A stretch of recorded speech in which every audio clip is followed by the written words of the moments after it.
AI ഒരു final answer തരുന്നതിന് മുമ്പ് ആ ആൻസറിനെ ഒന്നുകൂടെ ഒന്ന് അനലൈസ് ചെയ്ത് സ്റ്റെപ്പ് ബൈ സ്റ്റെപ്പായിട്ടൊന്ന് അനലൈസ് ചെയ്ത് ഒന്ന് ഫൈനൽ ആൻസർ തരുന്നതിനെയാണ് നമ്മൾ റീസണിങ് ലൂപ്പ് ഇൻ AI എന്ന് പറയുന്നത്.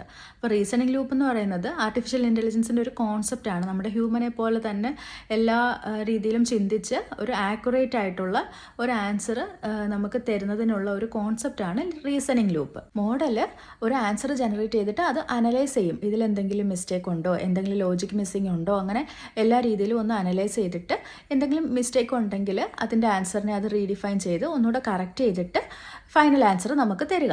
ഒരു എക്സാമ്പിൾ പറഞ്ഞു കഴിഞ്ഞാൽ നമ്മൾ AI യൂസ് ചെയ്തിട്ട് റെസ്യൂമെയിൽ നിന്നും കുറച്ച് കാൻഡിഡേറ്റ്സിനെ ഷോർട്ട് ലിസ്റ്റ് ചെയ്യാൻ വേണ്ടി യൂസ് ചെയ്യാമെന്ന് വെച്ചോ.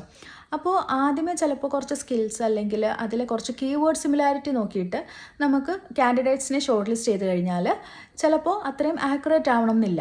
അപ്പോൾ AI ഒന്നും കൂടെ സ്റ്റെപ്പ് ബൈ സ്റ്റെപ്പ് അനലൈസ് ചെയ്യും. നമ്മുടെ സ്കില്ലും എക്സ്പീരിയൻസും ടേംസും പിന്നെ ടെക്നിക്കൽ ആൻഡ് ബാക്കി കുറേ ടേംസ് വെച്ചിട്ട് ഈ കാൻഡിഡേറ്റ് ആ ഒരു ജോബിന് മാച്ച് ആണോ, എത്രത്തോളം മാച്ച് ആണെന്നൊക്കെ പല രീതിയിൽ റീസണിങ് ചെയ്ത് ഒന്നുകൂടെ ഡിസിഷൻ എടുക്കും.